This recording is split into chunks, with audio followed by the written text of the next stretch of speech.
Most people think that this was what Dallas in the 80s was like, but I'm here to say it wasn't exactly like that. Hi, my name is Tammy and I'm a small business owner in the Dallas area. And today we're going to be talking about what it was like to run a business during the 80s. This does not look like something I would wear during the 80s. Oh, that's more like it. This is definitely 80s style. Well, my friends and I never missed an episode of Dynasty or Dallas. We copied Crystal Carrington and Pamela Hewing style. We had the big shoulder pads, and the suits, the bright colors. We could never wear enough jewelry. And of course our hair was permed, because the bigger the hair, the closer to heaven.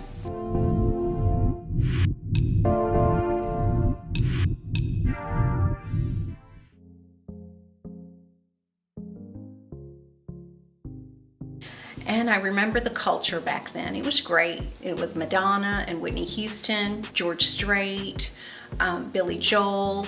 I remember my girlfriend and I had tickets for Billy Joel. They weren't great seats. And so we met this promoter guy. He says, give me your tickets. We're shooting a video for Billy Joel. And we need blonde women. We'll put you all in the first, second row. And I thought, oh, I'm scared to give us our tickets. But he showed us his credentials and everything. And lo and behold, we got in there and we were on the first row and they were shooting a video. And I remember, we're not going to squeal. We're not going to act like school. And of course we did. But it was just a great time and a great show. So that's just what I remember about the music. I had a lot of customers that wore Stetson hats and the cowboy boots. And it was just common. That's the way you dressed back then. The movie Urban Cowboy had just come out. We all wanted to go and watch, go to Gilley's. And I bought myself a pair of cowboy boots, Dan Post. And I wore those every Friday with my skirts. I mean, it was just a common thing. You wanted to learn to do the Texas two-step. That was a big deal. So my friends and I even took dance lessons. We learned to two-step, do the Cotton Eye Joe, because we wanted to get into the Dallas theme of living.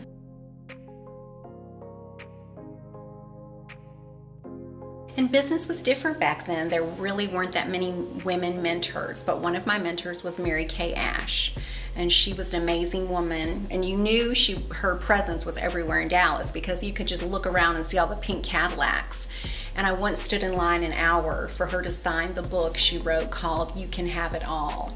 And we just looked up to her because there wasn't anyone else for us to really show us how to run a business. But Mary Kay did it well, and she had it all. She had her family life and her business.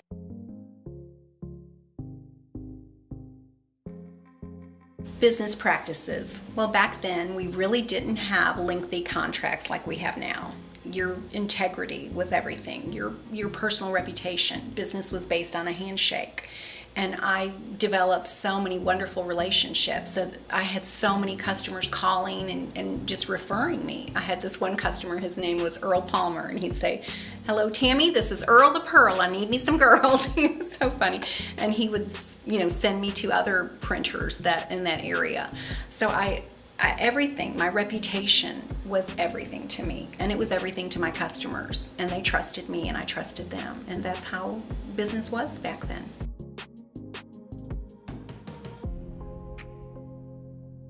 So technology back then, let me tell you, I still remember my first cell phone.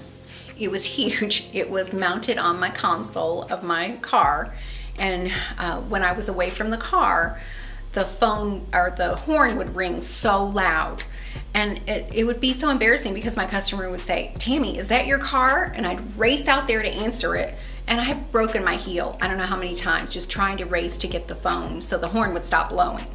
And it was very expensive, so my boss said, don't use it unless you have to. So, and it had a pager as well. So when they paged me, and I would just ask the customer, rather than use that expensive cell phone, I would ask the customer if I could use his phone, and I would just call him.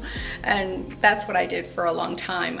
Also, the computers back then, the monitors were so huge and took up so much space. I rarely went back to the office, so I had a typewriter at home, and I would just type up my own letters to the clients and hand deliver them with a rate that we had agreed upon.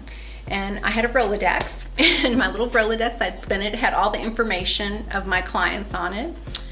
So that was what we had back then. Crazy cell phones that were expensive, pagers, and huge monitors.